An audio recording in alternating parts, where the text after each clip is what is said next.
Hi ඉතින් කොහොමද මගේ යාළුවන්ට? ඉතින් කොහොමද? හොඳින් ඉන්නවද? මං නම් ඉතින් හොඳින් ඉන්නවා. අද ඉතින් මං නැගිටිනකොට උදේ 8:00මාරයි. ඉතින් අහන්නකෝ ඉස්සර මං ඉතින් චුට්ටක් දවල් වෙනකන් නිදාගත්තට අද නම් ඉතින් කලින්ම නැගිට්ටා. ඒ මොකද කියලා මං කියන්නද? අපේ චූටි බබා 5 විතර වෙද්දි නැගිටලා නාටක කරානේ. කෝලම් කරන්න ගත්ත මට නිදාගන්න විදියකුත් නැහැ. මට කේන්තියේ බැමන් සැරත් කරා ගුටියකුත් දුන්නා. ඔන්න ඉතින් ඊට පස්සේදී ඉතින් මමයි සුදු බෝලෙයි සුදු බෝලෙට නම් මං කලින්ම බත් කැව්වා. උයලා කෑම කෑව්වා මම නම් කෑවේ නැහැ. මං ඉතින් චූටි බෝලෙත් එක්ක මේ පොඩි බඩුවක් හොයන්න තමයි යන්නේ. ඉතින් මගේ යාළුවන් කියන්නකෝ පුළුවන් නම් මම මේ මොනවද හොයන්න යන්නේ කියලා. එහෙම කියන්න බෑ නේද? මං පස්සේ කියන්නම්. ඉතින් චූටි බෝලෙයි මමයි ලස්සන මල් පැල හොය හොයා තමයි මේ යන්නේ. ඊට පස්සේ යද්දී ලස්සන මල් ගහක් අහු වුණා. මල් ගහක් නෙවෙයි යන්නේ. පුළුවන් නම් කියන්න මේ මල මොන ගහක එකක්ද කියලා. මම නම් කියන්නේ නැහැ. කමෙන්ට් එකක් දාගෙන යන්න ඕනි. හොඳේ. ওই චූටි බෝලෙට මං අඳලා තියෙන්නේ මගේ ටී-ෂර්ට් එක. මගේ කිව්වට මට මේ රෙදි පෙට්ටියක් ලැබුණනේ නාගි කෙනෙක්ගෙන්. මට ඇඳුම් තිබුණ නැති වෙලාවේ ගම් වතුර ආපු වෙලාවේ. ඉතින් ඒ නාගි දුන්න ටී-ෂර්ට් එකක් තමයි ඔය එක. ඔන්න ඉතින් චූටි බෝලේ කියන්නේ බයි බයි කියලා. දැන් ඉස්සර වගේ නෙමෙයි අපේ චූටි බෝලට චුට්ට වචන කතා කරන්න පුළුවන්. තව චුට්ටක් ලොකු වෙනකොට ඉතින් හොඳටම පුරුදු වෙයි. අර බලන්නකෝ ඈත යන්නේ කවුද කියලා චූටි සෙබඩියේ. මට ළඟට යන්න බැරි වුණා මං එනකොට එයා දුවලා ගියා. මං කිව්වනේ මම මේ කැලේ ආවේ පොඩි බඩුවක්කට කියලා. මං මල් හොයන්න වගේම මං ආවේ බිත්තරයක් බොන්නත් එක්ක. අපේ එහා ගෙදර යාළුවෙක් ඉන්නවා එයාලගේ ගෙදර කුකුල්ලෝ ඉන්නවා. ඉතින් මට ඊට පස්සේදී ඇන්ටිට මං කිව්වා මේ මට බිත්තරයක් ඕනි කියලා බොන්න. ඊට පස්සේ ඇන්ටි මට බිත්තරයකුත් ගෙනල්ලා දුන්නා. ඇයි කියලා කියන්නද හිස් බඩ මේ බිත්තර බොනවා නම් උදේට හොඳයි ලෝණි පපුවෙක් එක්කම හැදෙන්නේ නැහැ කියලා අපේ තාත්තා කියනවා. මට බිත්තර බොනකොට මතක් වුණේ ඉස්සර මේ අපේ තාත්තා ගම් බිත්තර ගේනවා. ගම් බිත්තර තමයි බොන්න ඕනි කියන්නේ. ඒත් ගම් බිත්තරයක් නෙවෙයි ඔය. මේ අපේ තාත්තා දැන් ගම්බිත්තර අරන් එනවා පපුවෙක් එක්කම හැදෙනවා කියලා. මං කරන්නේ අපේ තාත්තා නැති වෙනකන් ඉඳලා කුස්සියේ දොර මුල්ලට ගිහිල්ලා අමු බිත්තර බත් එකකට දාගෙන කනවා. ඇත්තටම මං ඉස්සර කරන්නේ මහා පෙරේත වැඩ.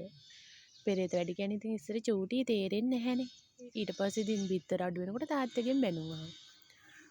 ඊට පස්සේ බෝලේ මමයි ආව අපේ නංගිලා මේ වතුර ගන්න කාණුවක් කපලා. වතුර බටලයින් ගන්න ඕනේ. ඉතින් ඒ කානුවේ චූටි බබාලා ටික සෙල්ලම් කරා මාත් ඉතින් විකාර ටිකක් කරන ගමන් තමයි මේ ඉන්නේ. ඉතින් මගේ යාළුවේ මේ දවස්වල නම් අපිට මාරම අවුව සැරයි. ඉතින් මගේ යාළුවන්ට කියන්නකෝ වහිනවද අවුව සැරයිද කොහොමද විස්තර? ඉතින් මට කෑම කාලෙද කියලා අහන්නත් බැරි වුණානේ. ඉතින් මගේ යාළුවෝ ටික කෑම කාලා දින්නේ කියන්නකෝ. ඔන්න ඉතින් තව මට පුංචි දෙයක් කියන්නත් තියෙනවා. අනේ ඉතින් අනිවාර්යෙන් මගේ channel එක සමග එකතු වෙන්න කියලාත් කියන්න ඕනේ. ලයික් කරන්න, කමෙන්ට් කරන්න, ෂෙයා කරන්න කියලා. මගේ ඉතින් මේ පුංචි channel එකනේ. ඉතින් අනේ ගොඩක් අය බලන්නේ නැහැනේ. ඒ කියන්නේ මම ප්‍රසිද්ධ නැහැනේ ඒකයිනේ. ඒ වුණාට කමක් නැහැ. ඉතින් මගේ වීඩියෝ බලලා අනිවාර්යයෙන්ම කමෙන්ට් එකක් දාන්න හොඳේ. ඊට පස්සේ ඉතින් ඔක්කොම කෝලම් ටික කළා මං ආවා කාමරේට. මේ තියෙන්නේ මමයි අපේ අයියගේ ෆොටෝ එකක්. මං ඒක කියන්න හේතුව දැන් අපේ අයියයි මමයි යාළු වෙලා ගොඩක් කල්නේ. ඔය යාළු වුණාට පස්සේදී අපේ අයියගේ උපන්දිනේට දීපු කැලෙන්ඩරයක්. ඔයක ඉතින් එල්ලන්න තැනක් ඉස්සර තිබුණ නැහැ. අපි දෙන්න එක එක තැන්වල වැඩ කරානේ. ඉතින් දැන් ඉන්න ගියක් තිබුණේ නැති නිසා අපේ ගෙදර ආපු වෙලාවක මං ඉතින් කැලෙන්ඩරේ එල්ලලා තිබුණා. නැත්නම් ඉතින් සවුත් වෙන නිසා. ඒ අතරේදී ටීවී එකක් චුට්ටක් බැලුවා. කතාවකුත් දාලා තිබුණා ලස්සන කතාවක්. ඔන්න ඉතින් ඊට පස්සේදී මම චුට්ටක් වෙලා නිදාගත්තානේ. නිදාගන්න වීඩියෝ ගත්තේ නැහැ. මං අර කානුවේ හාන්සි වෙලා හිටිය ටිකක් වෙලා පැදුරක් දාගෙන. ඒක වීඩියෝ එකක් ගන්න බැරි වුණානේ. ඔන්න ඉතින් ඊට පස්සේ අපේ තාත්තා කිරි වගයක් ගෙනල්ලා තිබුණා. මං ඉතින් මේ දැන් කිරි කන්නේ දවල්ට. ඇත්තටම මට මාර කම්මැලි බත් කන්න. කිරි කන්නේත් කොහොමද කියලා කියන්නද? දකුණේ නම් කිරි කන්නේ කොහොමද කියලා කියාගෙන යන්නකෝ කමෙන්ට් එකකින්. සීනි දානවා, බත් දානවා, කිරි දානවා. ඒ ටික දාලා තමයි කන්නේ. මං නම් ඉතින් ලොකු පිඟානක් අරගෙන ගණන් ගන්න එපා හොඳේ මං හරිම පෙරේතයි කිරි කන්න බතුයි සීනි දාලා එහෙම තමයි කන්නේ. ඔන්න ඉතින් ඊට පස්සේදී ඔය කකා ඉන්නකොට ඉතින් මාමා කෙනෙක් ඇවිල්ලා ඇහුවා පොඩි විස්තරයක්. ඒකටත් ඉතින් ඒ විස්තරේ දෙන ගමන් ඉතින් මං කිරි කනවා. මගේ පිඟාන දැකලා මට හිනා වුණා.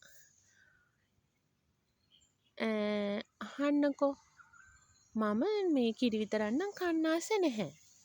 මම බත් දාලා කනවා කියන්නේ මට කිරි හටියක් වුණත් කන්න පුළුවන්. මෙහි තියෙන කිරිත් හොඳයිනේ. ඉතින් කියන්නකෝ මේ වගේ රස කිරි එකක් මගේ YouTube එකේ යාළුවෙකුට ඕනේ නම් කියන්න මං අනිවාර්යෙන් නිකන් එවන්නම්.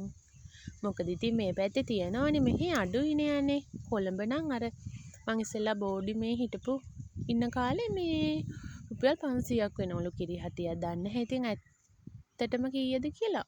ඒ අක්කල නම් ගත්තේ 500ට කිව්වා. මෙහෙ ඉතින් එහෙම මිල නෑ හන්දේ. මං ඉතින් බඩ පිරෙන්න කෑවා. කාලේ ඉවර වෙලා චූටි බෝලේ මමයි පොඩි රවුමක් යන්න හදන්නේ.